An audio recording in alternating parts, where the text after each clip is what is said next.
Hello everyone, today we will be talking about logarithm function. In the earlier videos we talked about inverse function. So logarithm function is an inverse function of an exponential function. So now let's look into what is the definition of a logarithm function. So by definition, the logarithm function we returned as log base b and x. It's the inverse function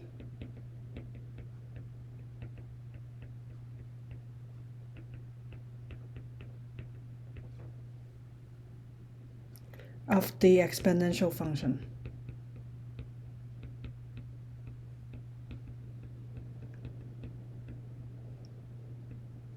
With base b to the x. So remember what is in exponential function. I'm sorry, do you remember what is the inverse function? Inverse function is when the output become the input become the output. So since the logarithm function and the exponential function are inverse function, so that means it's going to follow the log base b to b to the x. Remember, the composition of the inverse function is going to equal to x. Similarly, b to the log base b of x also equals to x. That is base to the inverse of an inverse function is going to equal to x. We did that exercise during our homework. All right. So since logarithm function and exponential function, they are inverse function. So now let's try to see how do we convert a logarithm function into exponential function. So for exponential function, if the statement b to the x equals to c, so that is equivalent to, if we convert these our logarithm function. Remember? So this is our input and this is our output. Our output become the input, our input become the output. So b is the base. Base will remain the same because logarithm inverse function, they don't change the base, they just change the input and output. So that means the logarithm function with the base b, and then the output will become input. So that means the input of logarithm function is c, and then the output is going to be x. So that's logarithm function. So for example, 2 to the cubed power is equal to 8. If I want to convert this to a logarithm function, again, the base remain the same, which is 2, and then the input become the output become the input. So this is logarithm 2, base 2, 8 equals to 3. So that would be the output.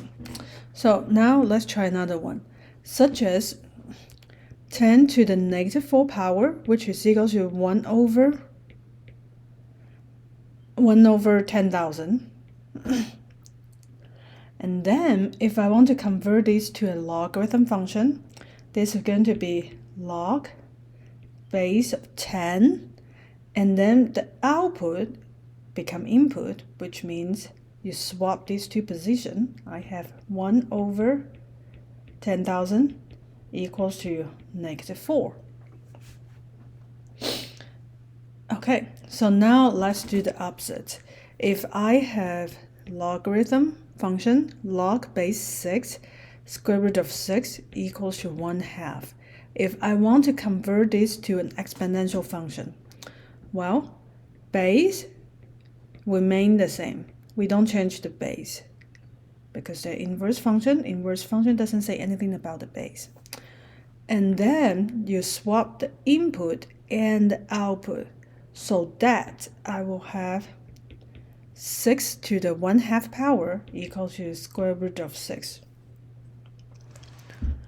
All right, now let's do another one. I don't know if you can pause the video and try to do that by yourself.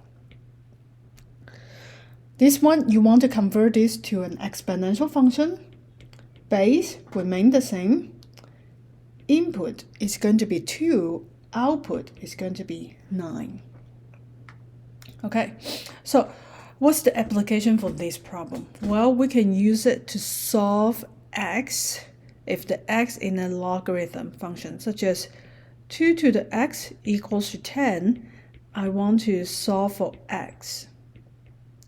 Well, if we want to solve for x, we will have logarithm function base 2 to the 10 equals to x, because you swap these two positions. That's x. So these, okay, it's the simplest form, because if you put this into a calculator, this will give you an exact number. We might not be able to calculate it in here, but the calculator can do that for you. Just like square root of 2. You might not know what does this equal to, but if you put in a calculator, you will get 1.172 something something.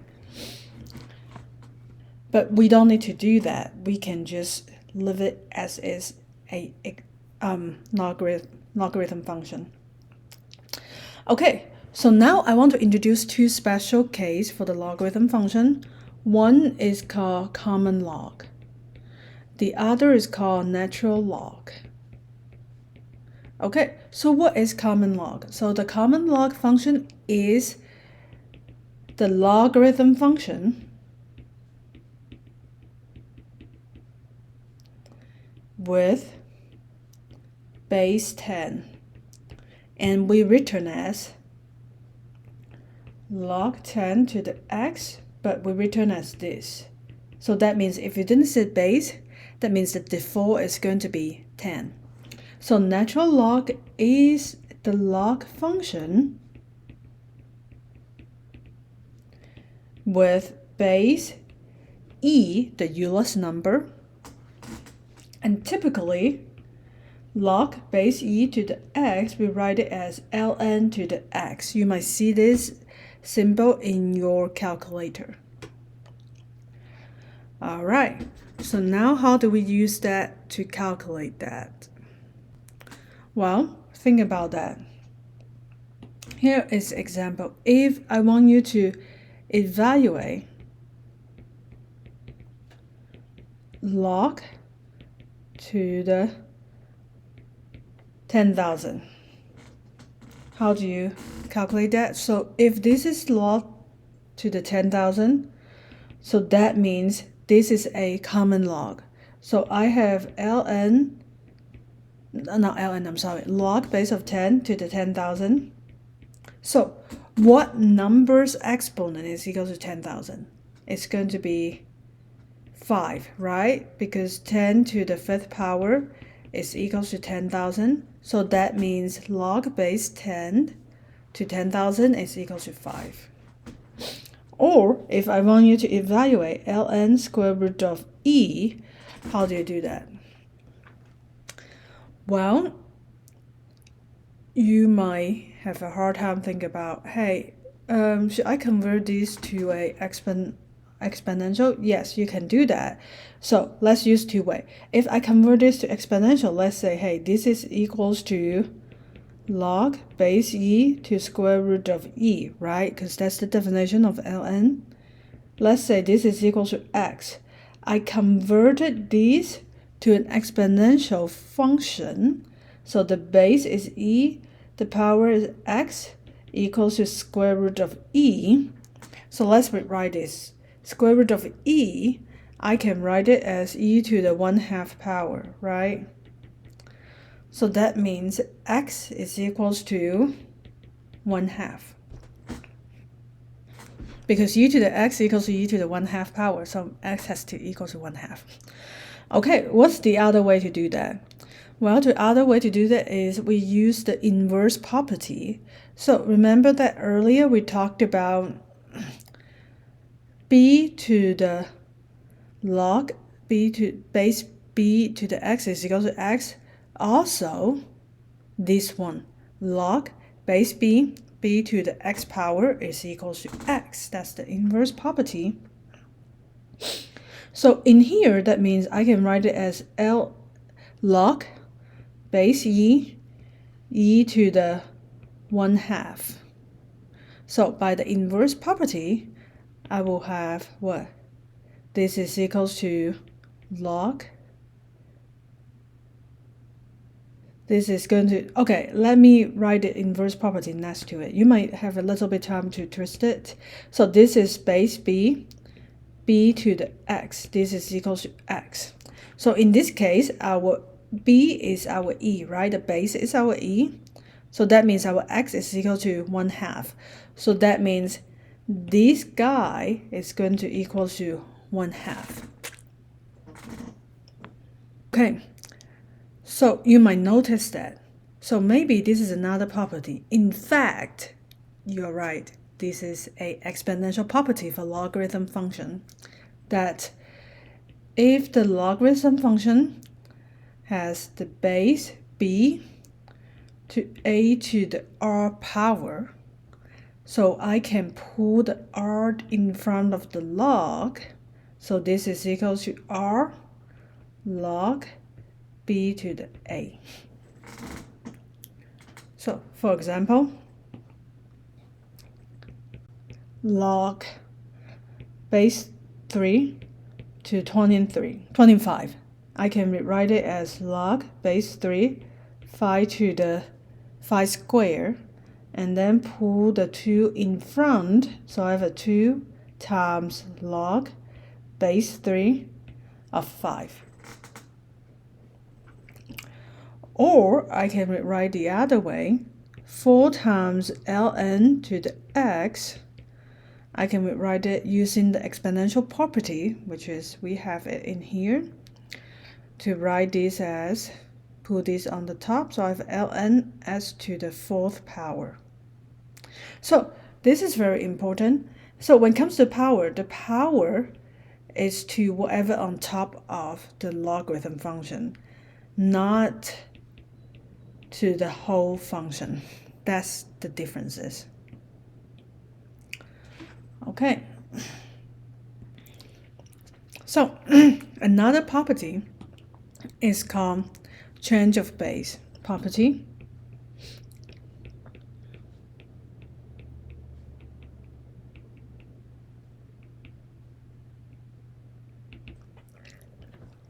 That means log base b of a, I can written as log base c of a divided by log base c of b.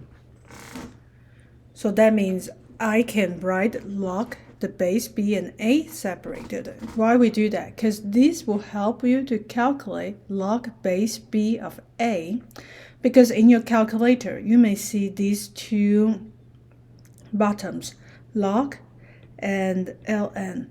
So this log means log base 10, because that's our common law, and this is our natural log. So they never, most of the scientific calculator, some advanced they might have, but most of them, they don't have the choice for b. So if I want to calculate something like we have it here earlier, that I say, hey, to calculate log base 2 of 10, so how do I do that when I put it into a calculator? So the way to do it is we use the change base property, which means for log base 2 of 10, I can put it as common log 10 divided by common log 2. So let me show you how to do that on a calculator. So right now I just use the most basic Google calculator. You may see log, they have ln and log. So if I put in log log 10, this means common log of 10, and use it divided by log 2, we will have the answer equals to 3.321 something something. And like I say, they changed the base. The base doesn't have to be log. I can also have ln, that means they have the same base, e.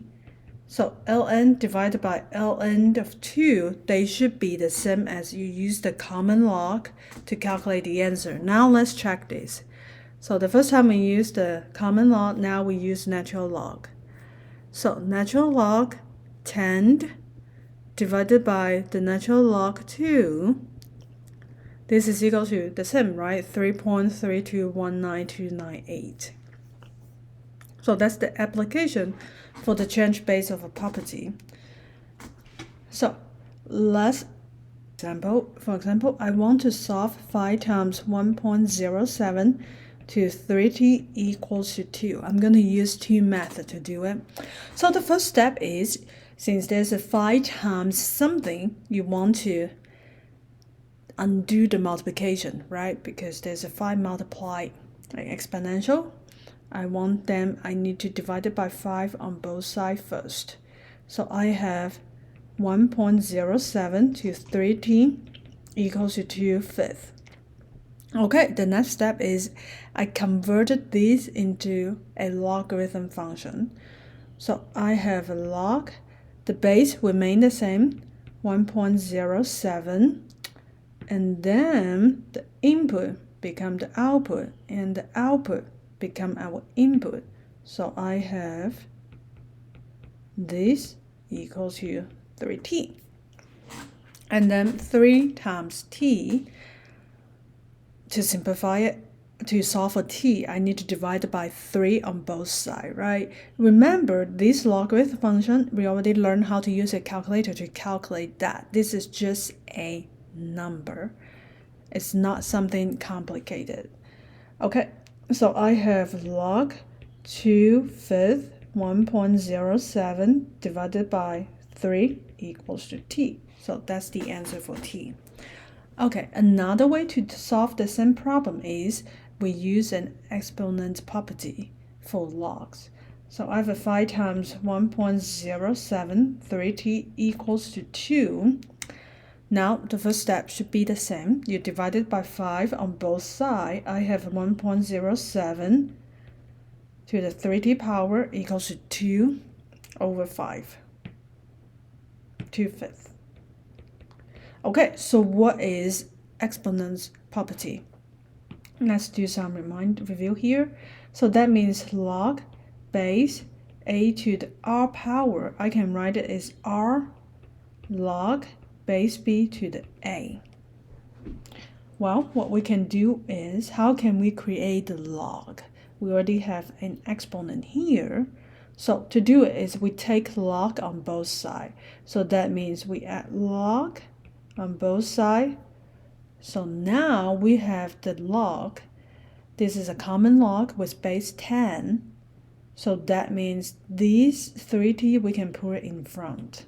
So I have 3t times common log 1.07 equals to log 2/5. Okay, and then I divide it by log 1.07 on both sides.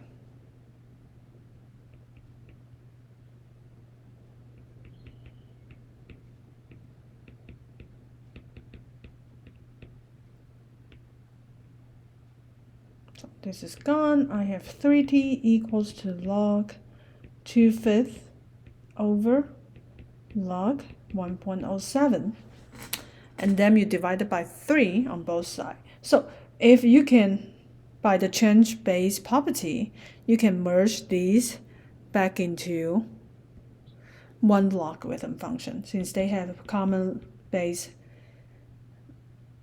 of 10. So I have 2/5, and then the base now is 1.07. Okay, now I divide it by 3 on both sides. So I have a t equals to log 2/5 over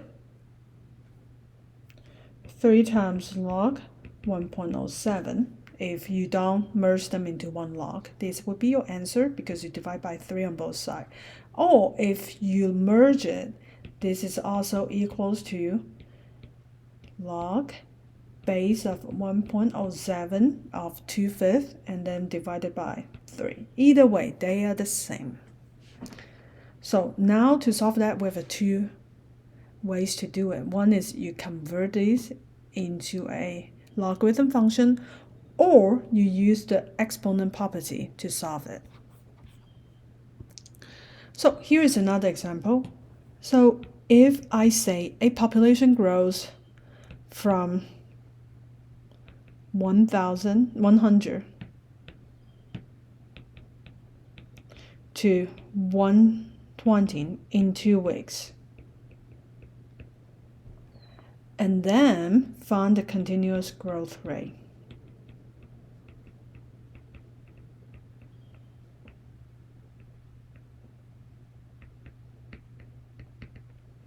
So that's an example. Again, so since we measure t in weeks, that's very important. We need to remember that we're measuring t in weeks.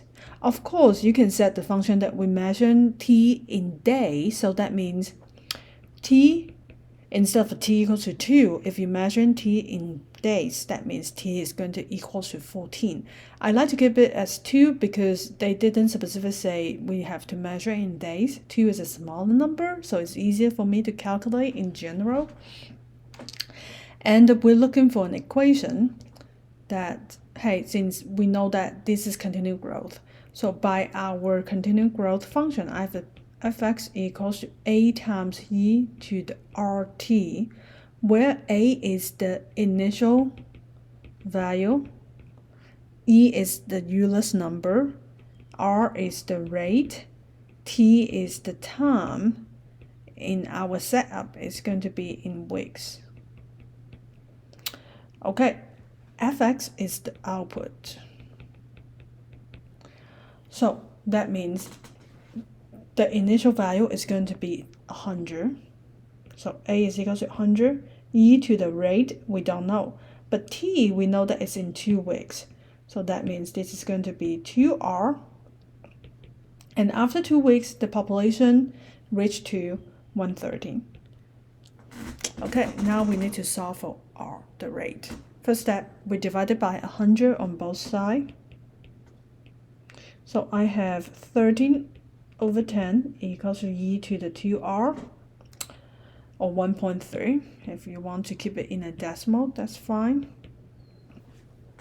And then the next step is you can either convert this into a logarithm function, or you can raise to the log on both sides. So now let's raise to natural log. Take the natural log on both sides instead of common log. Why I do that? Because here we have a base e, so that will make the later calculation easier. So I have take natural log on both sides by the exponential property of log. That means the 2r you can put in front. So that means I have natural log 1.3 equals to 2r times ln to the e. So ln to the e, this is equal to 1. Why is that? Because log e to the e is equals to 1, if you think about it, because I convert this back to an exponential. I have e to the 1 power, which is equals to e. So that means if I have a log, the base is equals to the input variable. So that means output equals to 1. This is always true. Okay, so now when I get back to here, this part equals 1. So that means I have ln 1.3 equals to 2r, and then I divided by 2 on both sides. So I have ln 1.3 over 2 equals r. Now let's use a calculator to do calculation. So the ln 1.3 divided by 2. So that means the growth rate is going to be 0.13312. So when we learn about the continuous growth function, we also learn about a regular exponential function, which is a periodic growth function.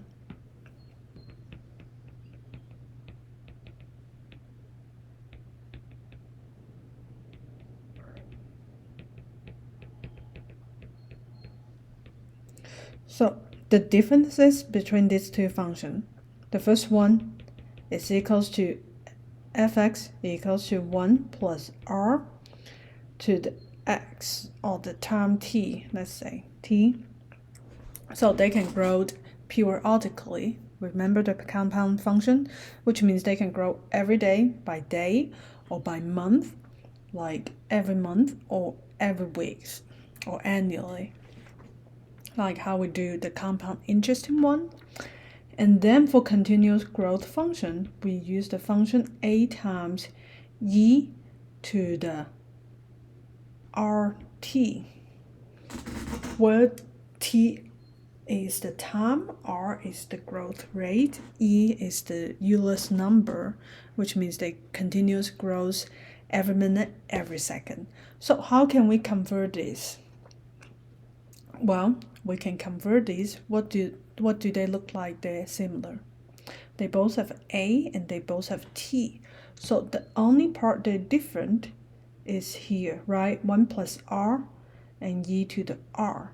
So that means when we convert this, I can consider, hey, if 1 plus r equals to e to the r, then they can be convertible to each other, right?